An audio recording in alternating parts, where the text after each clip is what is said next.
Imagine this. You're standing in the center of a dazzling shopping mall, the kind that stretches for miles beneath a glass-dome sky. The air is perfumed with the scent of new leather, roasted coffee, and the faint electric tang of anticipation. All around you, people drift from store to store, their arms heavy with glossy bags, their faces lit by the glow of digital billboards promising happiness, fulfillment, and a life transformed by the next purchase. The music is upbeat, the lighting flattering, and everywhere you look there's a sense of movement, of progress, of acquisition, of something just within reach. You pause in front of a storefront window. Behind the glass, a mannequin wears the latest fashion, its plastic smile frozen in a perpetual state of satisfaction. A sign above its head reads, "Because you deserve it." The words are simple, almost innocent, but they burrow into your mind like a seed.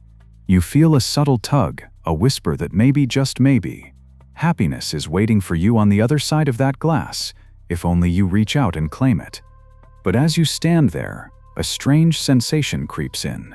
It's as if the world has slowed, the music fading to a distant hum. You notice the faces around you more closely now, the flicker of uncertainty in a woman's eyes as she checks her phone for the third time, the forced laughter of a couple as they compare shopping bags, the restless shifting of a teenager, already bored with his new sneakers. For a moment, the mall feels less like a paradise and more like a stage, each person playing their part in a grand, unspoken drama. You wonder, what is everyone really searching for? Is it the thrill of the purchase, the promise of transformation, or something deeper, something that can't be boxed, bagged, or swiped on a credit card? Why does the satisfaction of a new acquisition fade so quickly, replaced by a gnawing sense of lack, a hunger for the next thing, and the next, and the next? Imagine waking up one day and realizing that every desire you've ever had, every longing for a new phone, a better car, a bigger house, wasn't really yours. That the voice in your head urging you to buy, to upgrade, to keep chasing, was planted there by forces you can't see, shaping your dreams before you even knew you had them. What if the happiness you've been promised is a mirage, shimmering on the horizon but always receding as you approach? You remember the first time you felt the rush of owning something new. Maybe it was a toy, a gadget, a piece of clothing. For a brief, shining moment, the world seemed brighter, your problems smaller, your future limitless. But then, almost imperceptibly, the feeling faded. The object became ordinary, its magic spent, and so you looked for the next fix, the next promise, the next fleeting high. Why does happiness in a consumer world feel so much like chasing shadows? Why do we keep running, even when we know the finish line keeps moving? Is it possible that the very act of seeking happiness through things is what keeps it forever out of reach? Imagine a world where every billboard, every commercial, every influencer's post is a carefully crafted spell designed to make you feel incomplete until you buy what they're selling. Imagine that your sense of self-worth, your very identity, has been woven from the fabric of advertisements, stitched together by the hands of marketers who know your fears better than you do. What if the story you tell yourself about who you are is in fact a story written by someone else?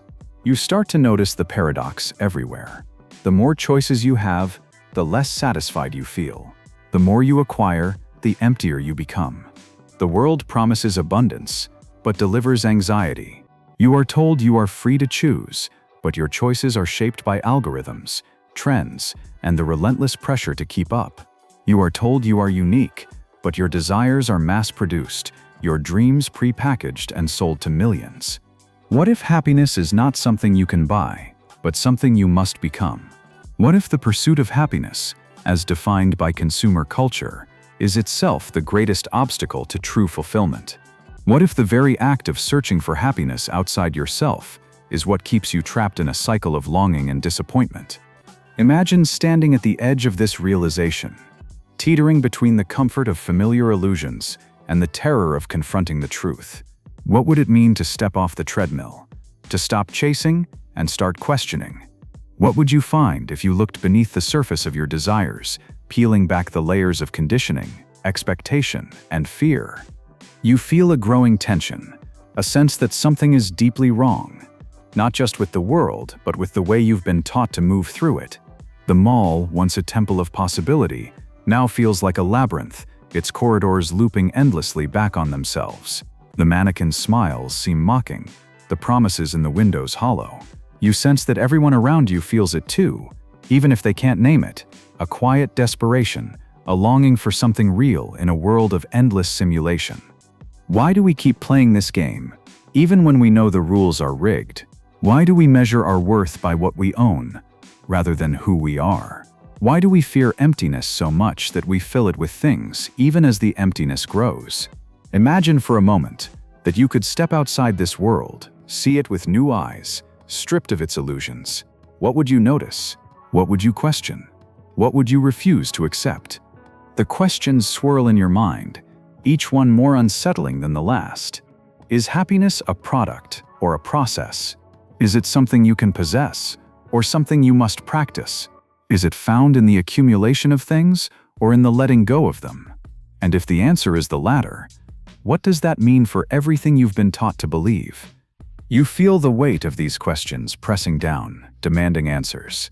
But the answers are not easy, not comfortable, not safe. They require you to look inward, to confront the stories you've inherited, the fears you've buried, the truths you've avoided. They require you to ask, who am I really when I am not consuming, not acquiring, not performing for the gaze of others? Imagine the courage it would take to walk away from the promises of the consumer world, to risk being misunderstood, to risk being alone, to risk discovering a happiness that cannot be bought or sold. Imagine the freedom and the terror of standing naked before yourself, stripped of all the things you thought defined you. The paradox is clear. The more you seek happiness in things, the further it slips from your grasp. The more you try to fill the void, the deeper it becomes.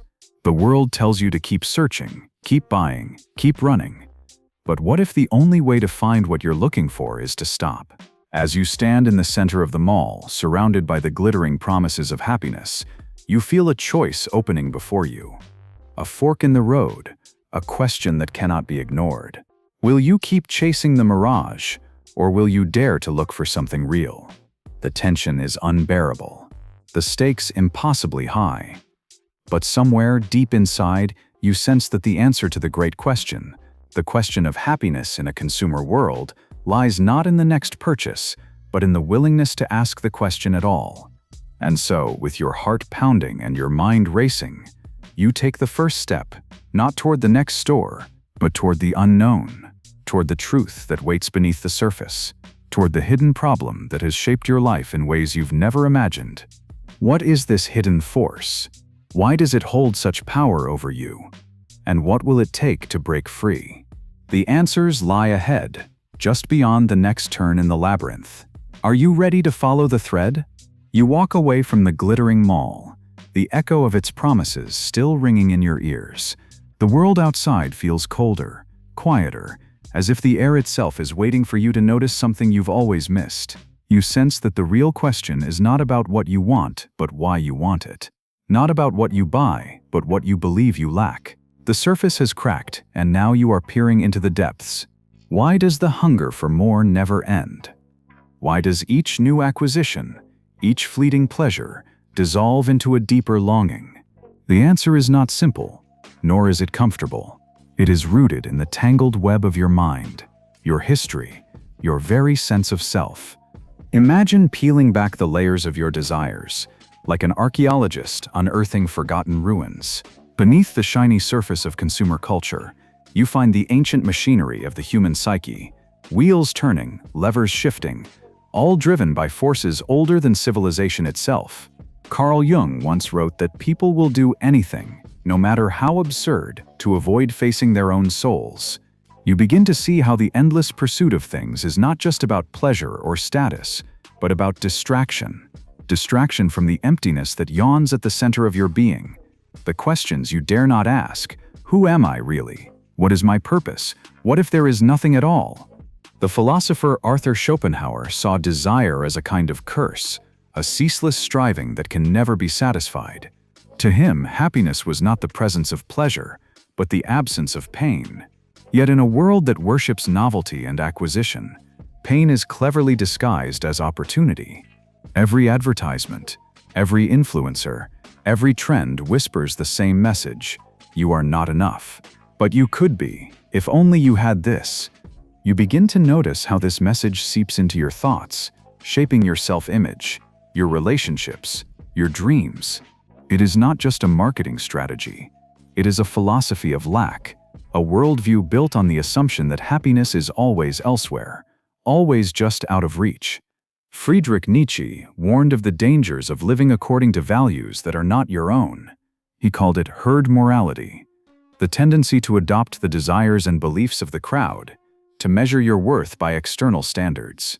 In the consumer world, this herd is not a group of people, but a swarm of desires, a collective hunger that feeds on itself. You are told to be unique, but only in ways that can be bought and sold. You are told to be free, but only within the boundaries of what is trending. Aldous Huxley, in his vision of a dystopian future, imagined a society where pleasure was used as a tool of control. In Brave New World, people are kept docile, not by fear, but by endless distraction, by the constant availability of comfort, entertainment, and superficial happiness. The result is a world where no one ever questions, no one ever rebels, because no one ever feels the pain of emptiness long enough to seek something deeper. You realize that the consumer world is not just an economic system, but a psychological one. It is designed to keep you moving, always reaching, never arriving. It is a machine that feeds on your longing, turning your deepest fears and hopes into fuel for its endless engine. But where did this machine come from? Why are we so vulnerable to its promises? Jean-Paul Sartre believed that human beings are condemned to be free, that we are burdened with the responsibility of creating meaning in a world that offers none. This freedom is terrifying, and so we seek escape in roles, routines, and ready-made identities. The consumer world offers 1,000 masks to wear, each one promising to make you whole. But behind each mask is the same emptiness, the same unanswerable questions. Viktor Frankl, a survivor of the Holocaust and a pioneer of existential psychology, argued that the search for meaning is the primary motivation of human life. When meaning is absent, we turn to pleasure, power, or distraction to fill the void. But these substitutes never satisfy. They are like salt water to a thirsty man. The more you drink, the thirstier you become. You begin to see how the consumer world exploits this existential hunger. It offers meaning in the form of brands, belonging in the form of trends, purpose in the form of goals that can be measured and displayed. But these are shadows, reflections on the surface of a deeper reality. The hidden problem is not that you want too much, but that you have forgotten what you truly want. You have been taught to seek happiness in things, but things can only ever be symbols, signposts pointing towards something beyond themselves.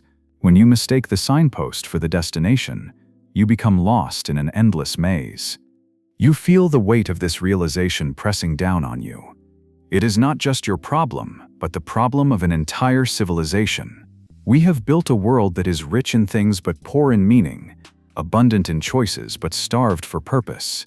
We are surrounded by noise but haunted by silence. You remember the words of Jung. The most terrifying thing is to accept oneself completely. What if the real reason we chase happiness in things is because we are afraid to face ourselves? What if the emptiness we feel is not a flaw but a doorway, a call to look inward, to confront the parts of ourselves we have tried to escape? You see now how the consumer world is a mirror, reflecting back your deepest fears and desires. It promises to fill the void, but in doing so, it keeps you from ever exploring it. It offers comfort, but at the cost of growth. It offers distraction, but at the cost of self-knowledge. The philosophers and psychologists who have peered into the human soul all agree on one thing. True happiness cannot be found in things, but only in the courage to face yourself, to embrace your freedom, to create meaning in a world that offers none. But this is not an easy path. It is far easier to keep running, to keep buying, to keep believing the next thing will finally make you whole. The consumer world depends on your willingness to stay asleep, to keep dreaming someone else's dream.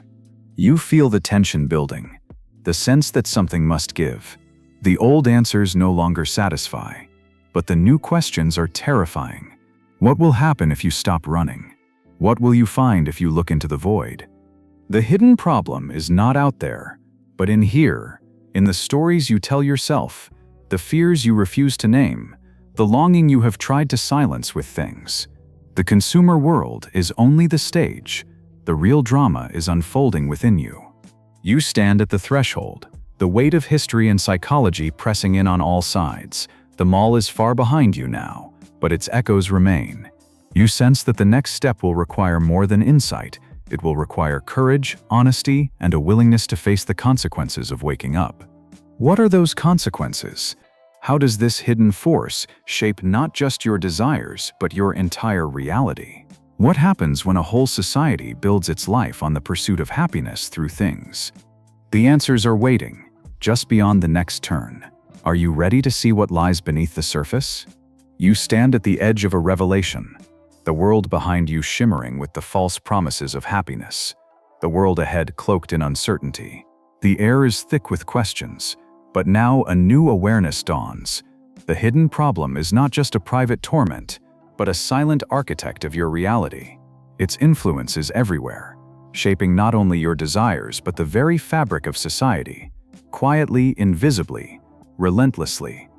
Imagine waking up in a city where every surface is an advertisement, every conversation a subtle negotiation of status, every moment a transaction.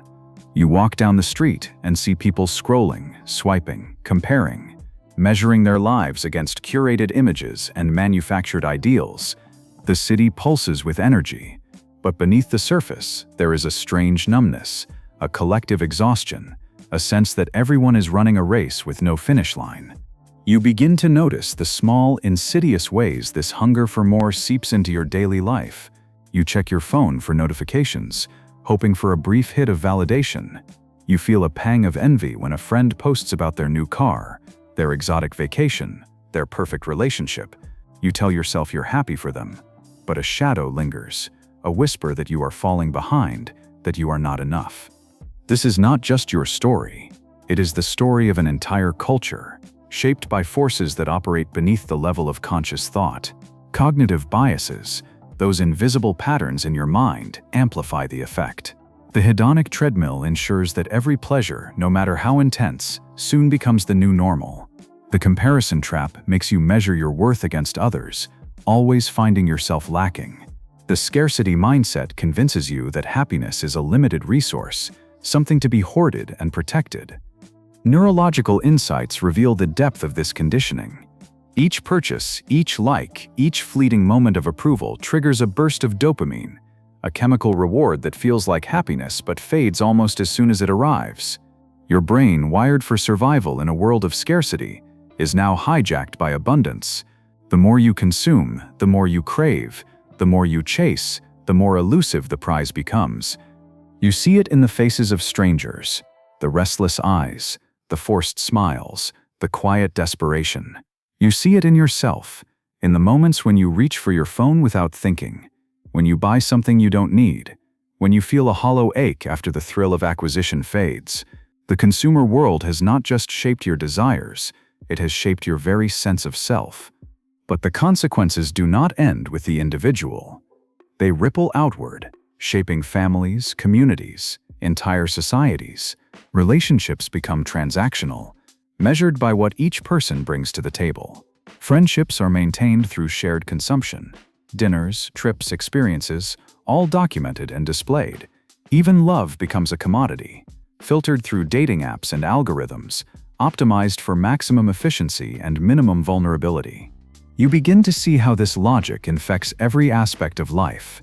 Education becomes a means to an end, a way to acquire credentials, to secure a better job, to buy more things. Work becomes a performance, a way to signal success, to climb the ladder, to keep up with the Joneses. Even leisure is commodified, packaged as experiences to be consumed, shared and envied. The culture of more is a culture of anxiety. The fear of missing out, FOMO, becomes a constant companion, whispering that there is always something better, somewhere else, with someone else. The pressure to keep up is relentless, and the cost is measured not just in money, but in time, attention, and peace of mind. You notice how this anxiety seeps into the collective psyche. rates of depression, anxiety, and loneliness rise, even as material wealth increases. People are more connected than ever, but also more isolated. The promise of happiness through things has become a curse, a source of endless striving, but never arriving. Cultural conditioning reinforces the cycle. From childhood, you are taught to equate success with accumulation, worth with appearance, happiness with consumption. The stories you hear, the heroes you admire, the dreams you are encouraged to pursue, all are shaped by the logic of the market. Even your rebellions are commodified, turned into trends, sold back to you as new forms of self-expression. You begin to see the world as a hall of mirrors, each reflection more distorted than the last. The line between need and want blurs until you can no longer tell the difference. The line between self and other blurs until you measure your happiness by the unhappiness of those around you.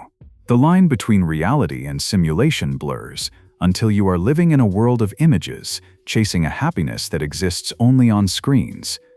The urgency of escape becomes clear. This is not just a personal crisis, but a societal one. The planet groans under the weight of endless consumption. Forests razed, oceans choked with plastic, species driven to extinction. The pursuit of happiness through things is not just unsatisfying, it is unsustainable. The cost is measured in lost forests, poisoned rivers, and a future mortgaged for the sake of the present. You feel the trap closing in.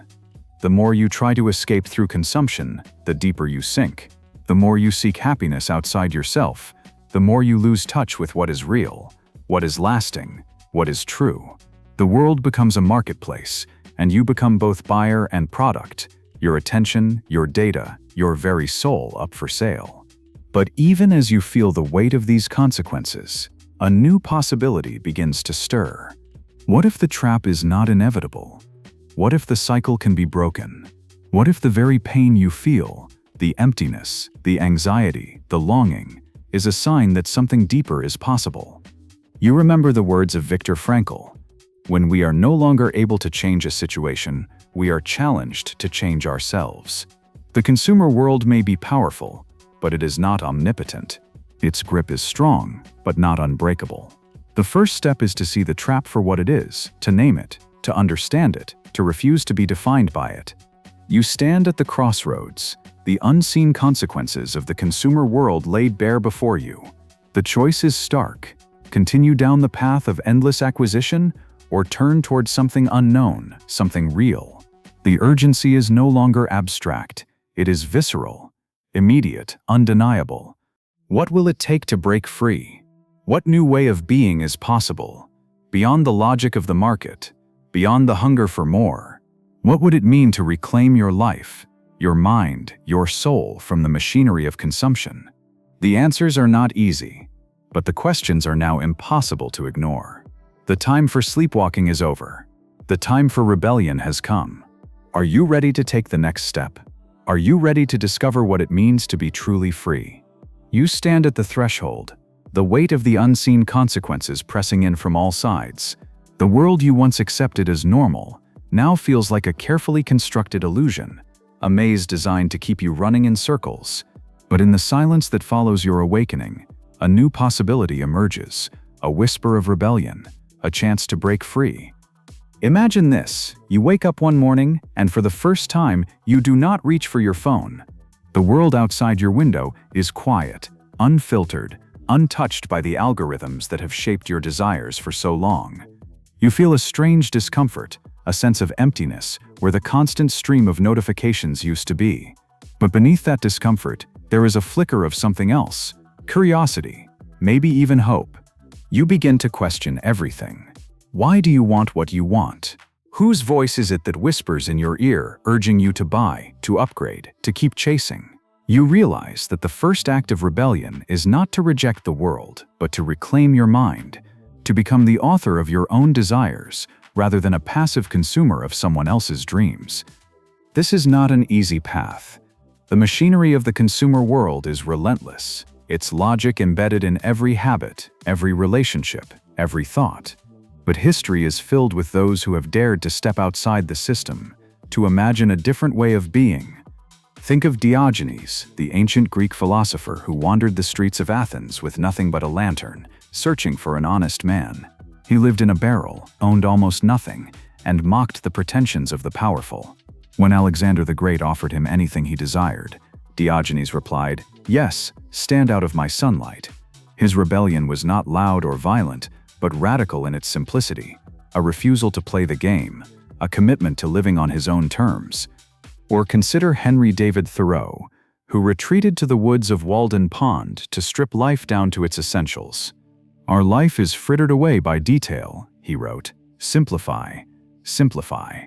Thoreau's experiment was not just about escaping society, but about discovering what is truly necessary, what is truly valuable. His rebellion was an act of self-discovery, a search for meaning beyond the marketplace. Even in the modern world, there are those who have chosen a different path. Minimalists who reject the cult of accumulation, finding freedom in owning less. Activists who challenge the logic of endless growth, building communities based on cooperation rather than competition. Artists who refuse to let their creativity be commodified, who create for the sake of expression, not profit. Their stories are not prescriptions but invitations. The rebellion is not about adopting a new set of rules, but about questioning the old ones. It is about seeing through the illusions, recognizing the ways you have been shaped by forces beyond your control, and choosing, moment by moment, to live differently. You begin to experiment. You notice the urge to buy something new, and instead of acting on it, you pause. You ask yourself, what am I really seeking? Is it comfort, validation, escape? You sit with the discomfort, allowing it to speak, to reveal its true nature. Sometimes the urge passes, sometimes it lingers, but each time you resist, you reclaim a little more of your freedom. You start to cultivate new habits. Instead of scrolling through social media, you take a walk in nature, noticing the way the light filters through the leaves, the sound of birdsong, the feeling of your breath in your chest. Instead of shopping for entertainment, you create, writing, drawing, building, cooking. You discover that the act of creation brings a satisfaction that consumption never could. You reach out to others, seeking connection rather than comparison. You share your struggles, your doubts, your hopes. You find that vulnerability is not a weakness but a source of strength, a way to build relationships that are based on authenticity, not performance. You realize that true belonging is not found in shared consumption, but in shared meaning. Slowly, the world begins to change. The advertisements lose their power. The promises of happiness through things ring hollow. You see through the illusions, recognizing them for what they are, attempts to fill a void that can only be filled from within. You start to notice moments of real happiness, unexpected, unplanned, unpurchased. The laughter of a friend, the warmth of sunlight on your skin, the satisfaction of a job well done. These moments are fleeting, but they are real. They are not the result of acquisition, but of presence, of attention, of gratitude. You realize that the rebellion is not a one-time event, but a daily practice. It is the choice to wake up, to question, to resist. It is the courage to face the emptiness, to sit with the discomfort, to discover what lies on the other side. You begin to see the world with new eyes. The mall is still there, the advertisements still whisper, but their power is broken. You are no longer a passive consumer, but an active participant in your own life. You choose what to value, what to pursue, what to let go. You find allies, others who are waking up, who are questioning, who are seeking something real. Together, you begin to build a new way of being, one that is not based on endless consumption, but on meaning, connection, and creativity. You discover that rebellion is not just about saying no, but about saying yes to life, to possibility, to the unknown. You realize that the greatest act of rebellion is to reclaim your own mind, to become the author of your own story. The consumer world depends on your willingness to stay asleep, to keep dreaming someone else's dream. But you are awake now, and you cannot go back. The path ahead is uncertain, the challenge is real. But you feel a new sense of power, a sense that you are no longer at the mercy of forces beyond your control. You are not defined by what you own, but by who you are. You are not a product, but a person. You are not a consumer, but a creator. The rebellion has begun. The world will not change overnight, but you have changed. And in that change there is hope, a hope that others will follow, that together you can build a world where happiness is not something to be bought, but something to be lived. But what is the ultimate truth that lies beyond this rebellion? What is the final, most powerful realization that will transform not just your relationship to things, but your very understanding of happiness itself? The answer waits, shimmering on the horizon, calling you forward. Are you ready to see what lies beyond the myth? Imagine this: you are standing alone at dawn, the world hushed and silvered with the first light. The city is still asleep, its machinery of desire momentarily silent. For the first time, you feel the absence of noise, not just the noise of traffic and commerce, but the deeper noise that has always filled your mind, the endless litany of wants, comparisons, and fears. In this rare quiet, you sense something vast and unfamiliar stirring within you. You have walked the labyrinth of the consumer world, felt its seductions and betrayals, its promises and its emptiness. You have rebelled, not with anger but with awareness. Now, in this moment of stillness, a final, shattering realization dawns. Happiness was never out there. It was never waiting in the next purchase, the next achievement, the next validation. It was always here, hidden in plain sight, obscured only by the relentless pursuit of more. You see at last the ultimate paradox. The more you chase happiness as an object, the more it recedes. The more you try to possess it, the more it slips through your fingers. Happiness is not a thing to be acquired, but a way of being, a presence, a practice, a relationship with the world and with yourself. You remember the words of Viktor Frankl, echoing through the corridors of your mind. Happiness cannot be pursued, it must ensue. It arises not from the fulfillment of desire, but from the alignment of your life with meaning, with purpose, with truth. It is not found in the accumulation of things, but in the surrender to what is real, what is present, what is enough. You realize that the emptiness you have always feared is not a void to be filled, but a space to be inhabited. It is the ground of your being, the silent well from which all true joy springs. In the absence of distraction, you discover the richness of your own experience, the taste of your morning coffee, the warmth of sunlight on your face, the quiet miracle of breath moving in and out of your body. You see that happiness is not a destination, but a companion on the journey.